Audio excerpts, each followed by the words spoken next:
Bismillahirrahmanirrahim. Assalamualaikum warahmatullahi wabarakatuh. Halo, perkenalkan nama saya Nena Nursana. Di sini saya akan sedikit menjelaskan tentang bedah epos Mahabharata. Saya akan membedah bab 47 tentang rencana penyulikan Yudhistira. Di dalam bab 47 dan bab 48 yang akan saya jelaskan, saya mengutip sedikit nilai moral yang bisa kita petik dan kita aplikasikan di dalam kehidupan sehari-hari kita. Yang pertama, mendoakan kebaikan. Dalam kutipan ini terdapat, putra mahkota, semoga engkau selalu mendapat restu dari Brahma yang Esa. Rencanamu untuk tidak membunuh Yudhistira sungguh mulia dan membuatku bahagia. Sesungguhnya di dunia ini Yudhistira tidak punya musuh. Rencanamu untuk menaklukkan Pandawa dengan jalan menjadikan Yudhistira sebagai tawanan, kemudian membagi-bagi kerajaan dan hidup damai dalam persahabatan dengan mereka, sungguh sangat agung. Aku melihat kemungkinan itu dengan jelas sekali. Kita semua akan lakukan ini dengan sebaik-baiknya. Selalu berdoa tentang hal-hal yang baik agar sesuatu yang kita harapkan juga terwujud. Tidak ada salahnya kita selalu mendoakan kebaikan untuk orang yang bahkan musuh kita. Jarang sekali saya temukan di dalam kehidupan sehari-hari kita bahwa ada orang yang mendoakan musuhnya lebih baik, padahal itu adalah suatu kebaikan untuk mendoakan seseorang agar doa baik juga berbalik kepada diri kita. Selanjutnya ada dendam dan amarah. Dendam amarah ini terdapat dalam kutipan ketika Arjuna harus mati, aku atau mereka yang hancur. Dan dendam emosi yang menguasai manusia akan membuat permasalahan semakin besar. Ada kalanya ketika kita ingin mengambil keputusan atau apapun itu, kita harus meredam ego kita terlebih dahulu. Tapi di dalam pengaplikasian setiap hari, saya sering menemukan seseorang yang emosi dan langsung cepat mengambil keputusan.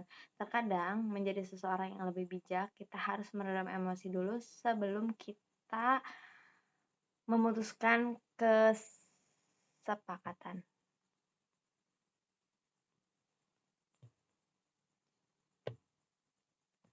Pada kutipan selanjutnya, kekuatan dan doa dan usaha yang teguh. Setelah memusnahkan hati dan berdoa sebentar, Arjuna menantang Bhaggata, wahai Bhaggata kesatria lanjut usia, pandanglah dunia ini sekali lagi dan bersiaplah untuk mati. Kekuatan doa dan usaha yang teguh mampu menghasilkan sesuatu yang tidak mungkin terjadi. Selanjutnya ada kesetiaan. Tentang kesetiaan ini, Tuan Raja Satilit, aku membela engkau. Selama ia tetap hidup dan ada di sisimu, tidak sesuatu pun bakal terjadi pada dirimu. Kesetiaan seorang terhadap raja merupakan suatu perbuatan yang mulia dan harus kita aplikasikan di kehidupan kita sehari-hari. Selanjutnya ada bab 48 tentang berjudul Abimanyu. Yang pertama bisa saya petik tentang sikap yang patuh kepada orang yang lebih tua. Baiklah, aku akan memenuhi harapan ayahku dan pamanku. Ku pertaruhkan keberanian dan nyawaku demi kemenangan Pandawa. Kepatuhan seorang anak kepada ayahnya merupakan pembelajaran yang sangat penting. Ini sangat penting. Patuh kepada orang tua merupakan sesuatu yang harus diapresiasi. Kadang kebanyakan anak suka tidak patuh dan lalai kepada orang tuanya, padahal orang tua yang telah membesarkan kita. Balasan untuk orang jahat. Nah, pada balasan untuk orang jahat, yang jahat akan tetap jahat, yang keji tetap harus dihukum, yang berbuat sesuatu tetap harus memetik buahnya. Suatu hal yang harus kita tanamkan akan kita tuai. Jadi jangan pernah bosan untuk menjadi orang yang lebih baik lagi ya.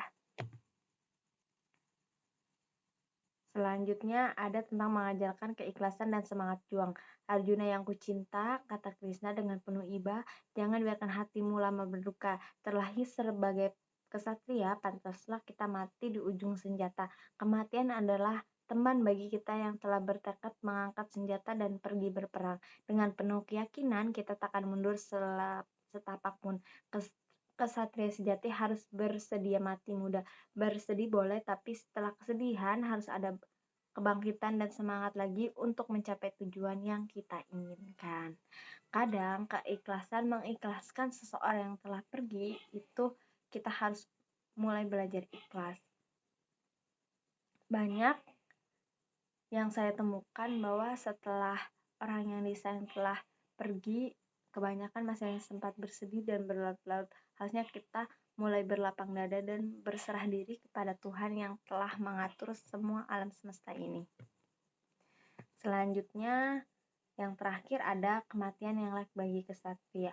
Abimanyu sebagai kesatria muda telah mencapai tempat yang layak di hadapan Hayang Tunggal. Ia telah mencapai apa yang selalu diidam-idamkan para kesatria itu di medan perang. Gugur sebagai pahlawan dan memang demikianlah kematian layak baginya. Seperti tertulis dalam kitab-kitab suci. Kematian adalah hal yang mutlak yang akan dialami oleh setiap makhluk yang hidup dan belajar mengikhlaskan dan merelakannya perlu. Kematian merupakan sesuatu yang layak dan memang terjadi pada setiap manusia, setiap hal yang hidup. Jadi kadang kematian memang harus diikhlaskan. Sebaik-baiknya manusia mengikhlaskan, memaafkan, dan tidak saling dendam, itu merupakan sifat terpuji. Jadi dari bab 47 sampai 48 ini bisa kita kutip dan kita simpulkan bahwa setiap amarah memang ingin menggebu-gebu, setiap api memang tidak ingin padam, tapi ada baiknya kita harus meredam diri dan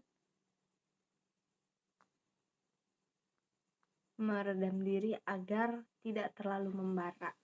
Kadang dendam akan semakin membuat diri kita lebih buruk. Jadi tidak ada salahnya untuk menjadikan setiap dendam amarah, kita harus menahan dendam dan amarah untuk menjadi manusia yang lebih baik lagi ke depannya. Mungkin itu saja dari saya, kurang lebihnya mohon maaf. Wassalamualaikum warahmatullahi wabarakatuh.